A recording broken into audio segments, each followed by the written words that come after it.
So ito ang example na intercrop ng niyog na masyadong overshaded guys. Masyadong malapit yung pagkatanim. Dapat 10 by 10. 10 by 10 yung niyog para makapasok pa rin ang sikat ng araw. Kaya walang bunga. Ito wala masyadong bunga siya kasi ano siya, overshaded. Hindi katulad dito sa monocrop na pinapakita natin.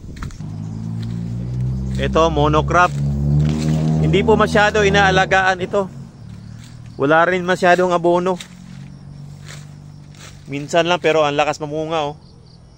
Kasi nga monocrop, wala siyang kompetensya sa ano sa lugar. Tapos naka 3 by 3 yung planting distance. Maganda yung planting distance guys. 3 by 3. Ito hindi masyado ano sa pruning yung ano nag-aalaga. Tsaka sa abono pero marami pa rin bunga. Kasi nga monocrop siya. So maganda itabi guys yung UF18 at saka BR25 sana. Tulad nito. Katulad nito, ito yung BR25. Medyo hindi naman kalakihan pero maganda siya, malakas mamunga. Sa isang puno, kaya na mamunga na 100 hanggang 200 pag masyadong malaki. So itabi natin yung ano, BR25 katabi ng UF18 para for cross pollination guys. Malakas mamunga. Monocrop to.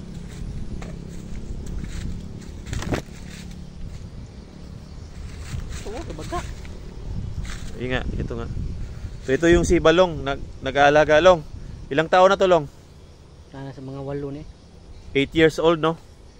Ilang puno long? 1,000? 1,000. 1,000 puno. Ilan yung harvest mo sa kada ano long? Kada week?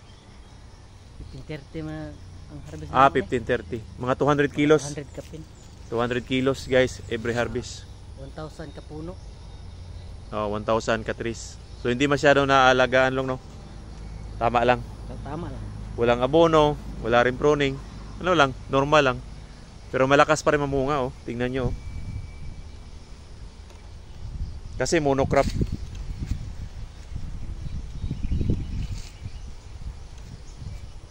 Alright.